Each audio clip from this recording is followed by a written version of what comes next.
নবীন চাঁদ স্কুলে এসেই বলল, কাল তাকে ডাকাতে ধরেছিল। শুনে স্কুল শুদ্ধ সবাই হা হা করে ছুটে এলো। ডাকাতে ধরেছিল? বলিস কি রে? ডাকাত না তো কি। বিকালবেলায় সে যখন জ্যোতিলালের বাড়িতে পড়তে গিয়েছিল, সেখান থেকে ফেরবার সময় ডাকাতটা তাকে ধরে তার মাথায় চাটি মেরে তার কেনা নতুন শখের পিরানটিতে কাদা জলের পিচকারি দিয়ে গেল। আর যাওয়ার সময় বলে গেল, চুপ করে দাঁড়িয়ে থাক, বললে দরম করে তোর মাথা উড়িয়ে দেব। তাই সে ভয়ে আড়ষ্ট হয়ে রাস্তার এক ধারে প্রায় 20 মিনিট দাঁড়িয়েছিল। এমন সময় তার বড় মামা এসে তার কান ধরে বাড়িতে নিয়ে গিয়ে বললেন, রাস্তায় সংসারে ইয়ার্কি করা হচ্ছিল। নবীন চাঁদ কাঁদো কাঁদো গলায় বলে উঠল, আমি কি করব, আমার ডাকাতে ধরেছিল। শুনে তার মামা প্রকাণ্ড একটা চর তুলে বলেন, ফের জ্যাঠামি। নবীন চাঁদ দেখলো মামার সঙ্গে তর্ক করা বৃথা, কারণ সত্যি সত্যি যে তাকে ডাকাতে ধরেছিল এ কথা তার বাড়ির কাউকে বিশ্বাস করানো শক্ত। সুতরাং তার মনের দুঃখ এতক্ষণ তার মনের মধ্যেই চাপা ছিল। যা হোক, স্কুলে এসে সে তার দুঃখটা অনেকটা বোধ করি দূর করতে পেরেছিল, কারণ স্কুলে অন্তত অর্ধেক ছেলে তার কথা শোনবার জন্য একেবারে ব্যস্ত হয়ে ঝুঁকে পড়েছিল এবং তার প্রত্যেকটি ঘামাচি, ফুসকুড়ি আর চুলকনির দাগটি পর্যন্ত তারা আগ্রহ করে ডাকাতি সুস্পষ্ট প্রমাণ বলে স্বীকার করেছিল। দু একজন যারা তার কোনোই আঁচড়টায় পুরনো বলে সন্দেহ করেছিল, তারাও বলল,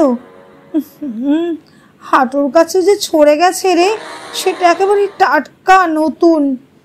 কিন্তু তার পায়ের গোড়ালিতে যে ঘায়ের মতন ছিল, সেটা দেখে কেষ্টা বলল, ওটা তো জুতোর ফসকা। তখন নবীন চাঁদ ভয়ানক চোটে বলল, যাও, তোমাদের কাছে কোনো কিছুই বলবো না। কেষ্টাটার জন্য আমাদের কিছুই শোনাই হলো না। ততক্ষণে 10টা বেজে গেছে। ধং ধং করে স্কুলের ঘন্টা পড়ে গেল। সবাই যে যার ক্লাসে গিয়ে বসলাম। এমন সময় দেখি পাগলা দাশু এক গাল হাসি নিয়ে ক্লাসে ঢুকছে। আমরা বললাম, শুনেছিস কাল নবুকে ডাকাতে ধরেছিল? যেমনি বলা অমনি দশরথী হঠাৎ করে হাত পা ছুঁড়ে বৈঠই ফেলে করে হাসতে হাসতে একেবারে মেঝের ওপর বসে পড়ল। হাত দিয়ে গড়াগড়ি করে একবার চিত হয়ে একবার উপুর হয়ে হাসি আর কিছুতেই থামে না। দেখে তো আমরা অবাক। পণ্ডিত মশাই ক্লাসে এসেছেন, কখনো পুরো দমে তার হাসি চলছে। সবাই ভাবলে ছোড়া খেপে গেল নাকি। যা হোক, খুব খানিকটা হুটোপুটির পর সে ঠান্ডা হয়ে বৈঠই গুছিয়ে বেঞ্চের ওপর উঠে বসল। পণ্ডিত মশাই বললেন, ওরকম হাসছিলে কেন? দাশু নবীনকে দেখিয়ে বলল, ওকে দেখে। পণ্ডিত মশাই খুব কড়া রকমের ধমক লাগিয়ে তাকে ক্লাসের কোনায় দাঁড় করিয়ে রাখলেন। কিন্তু পাগলার তাতেও লজ্জা নেই। সে সারাটা ঘন্টা বই দিয়ে মুখ আড়াল করে ফিক ফিক ফিক ফিক করে হাসতে লাগলো। টিফিনের ছুটির পর নবু দাশুকে চেপে ধরল। কি রে দোষ, বড় যে হাসতে শিখেছিস? দাশু বলল, হাসবো না, তুমি কাল ধনুচি মাথায় দিয়ে কিরকম নাচটা নেচেছিলে বলো তো? সে তো তুমি নিজে দেখোনি, দেখলে বুঝতে কেমন মজা। আমরা সবাই বললাম, সে কিরকম? ধনুচি মাথায় নাচছিল মানে? দাশু বলল, তাও জানো না? ওই কেষ্টার জগাই ওই যা বলতে না বারণ করেছিল। আমি বিরক্ত হয়ে বললাম, কি বলছিস, ভালো করেই বল না। দাশু বললে, কালকে শেঠেদের বাগানের পিছন দিয়ে নবু একলা একলা বাড়ি যাচ্ছিল। এমন সময় দুটো ছেলে, তাদের নাম বলা বারণ, তারা দৌড়ে এসে নবুর মাথায় ধুনুচির মতো কি একটা চাপিয়ে তার গায়ের ওপর আচ্ছা করে পিচকারি দিয়ে পালিয়ে গেল।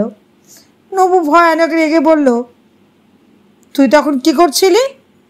দাশু বললে, তুমি তখন মাথার খুলি খুলবার জন্য ব্যাঙের মতো হাত পা চুরে চুরে লাফাচ্ছিলে দেখে আমি বললাম, ফের নড়বি তো দরাম করে মাথা উড়িয়ে দেব। শুনে তুমি রাস্তার মধ্যে কাঠ হয়ে দাঁড়িয়ে রইলে, আর আমি তোমার বড় মামাকে ডেকে আনলাম। নবীন চাঁদের যেমন বাবুয়ানা তেমনি তার দেমাক, সেই জন্যই লোকে তাকে পছন্দ করতো না।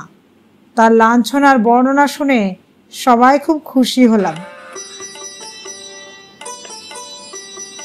ব্রজলাল ছেলে মানুষ, সে ব্যাপারটা বুঝতে না পেরে বললে, তবে যে নবীন দাদা বলছিল তাকে ডাকাতে ধরেছে।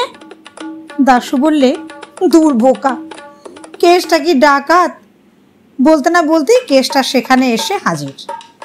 কেসটা আমাদের ওপরের ক্লাসে পড়ে, তার গায়েও বেশ জোর আছে। নবীন চাঁদ তাকে দেখা মাত্র শিকারী বিড়ালের মতো ফুলে উঠল, কিন্তু মারামারি করতে সাহস পেল না।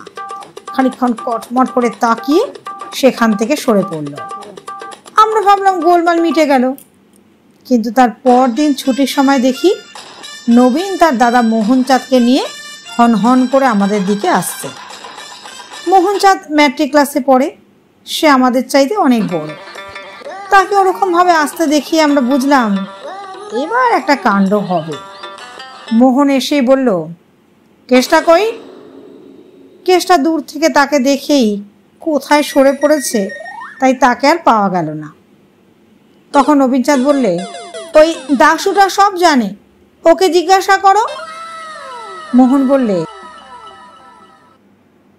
কি হে ছোকরা, তুমি সব জানো নাকি? দাশু বললে, না, সব আর জানবো কোত্থেকে, এই তো সবে 4th ক্লাসে পড়ি। একটু ইংরেজি জানি, ভূগোল, বাংলা, জিওমেট্রি। মোহনচাঁদ ধমক দিয়ে বললে, সেদিন নবুকে কারা ঠেঙিয়েছিল সে সম্পর্কে কিছু জানো? দাশু বললে, ঠ্যাঙায়নি তো, মেরেছিল, খুব অল্প মেরেছিল। মোহন একটুখানি ভেঙচিয়ে বলল, খুব অল্প মেরেছে না, তবু কতখানি শুনি। দাশু বললে, সে কিছুই না, ওরকম মারলে একটুও লাগে না। মোহন আবার ব্যঙ্গ করে বললে, তাই নাকি? তা কিরকম মারলে পরে লাগে? দাশু খানিকটা মাথা চুলকিয়ে তারপর বললে, ওই সেবার হেডমাস্টার মশাই তোমায় যেমন বেত মেরেছিলেন সেই রকম। এ কথায় মোহন ভয়ানক চোটে দাশুর কান মলে দিয়ে বলল, দেখ বেয়াদব, ফের জ্যাঠামি করবি তো চপকেও লাল করে দেব। কাল তুই সেখানে ছিলি কিনা বল, আর কি কি দেখেছিস সব খুলে বলবি। জানোই তো দাশুর মেজাজ কিরকম পাগলা টেকেওছে। সে একটুখানি কানে হাত বুলিয়ে তারপর হঠাৎ মোহনচাঁদের ওপর ভীষণভাবে আক্রমণ করে বসল। কিল, চর, ঘুষি, আঁচড়, কামড়, সে এমনি করে চটপট করে পালিয়ে গেল যে সবাই হাঁ করে তাকিয়ে রইলাম। মোহন বোধহয় স্বপ্নেও ভাবেনি যে ক্লাস 4-এর একটা রোগা ছেলে অমন করে তাকে তেড়ে মারতে সাহস পাবে। তাই সে একেবারে থতমত খেয়ে কেমন যেন লড়তেই পারল না। দাশুদাকে 5 সেকেন্ডের মধ্যে মাটিতে চিৎ করে ফেলে হাঁপাতে হাঁপাতে বলল, এর চাইতেও ঢের আসতে মেরেছিল। ম্যাট্রিক ক্লাসে কয়েকটি ছেলে সেখানে দাঁড়িয়েছিল। তারা যদি মোহনকে সামলে না নিত তাহলে সেদিন তার হাত থেকে দাশুকে বাঁচানোই মুশকিল হতো। পরে একদিন কেষ্টাকে জিজ্ঞাসা করা হয়েছিল, হ্যাঁ রে, নবুকে সেদিন তারা অমন করলি কেন? কেষ্টা বললে, ওই দাশুটাই তো শিখিয়েছিল ওরকম করতে, আর বলেছিল তাহলে 1 সের জিলাপি পাবি। আমরা বললাম, কই, আমাদের তো ভাগ দিলি নে। কেষ্টা বলল, সে কথা আর বলিস কেন, জিলাপি চাইতে গেলুম, হতভাগা বলে কিনা আমার কাছে কেন, ময়রার দোকানে যা, পয়সা ফেলে দে, যত চাস জিলাপি পাবি।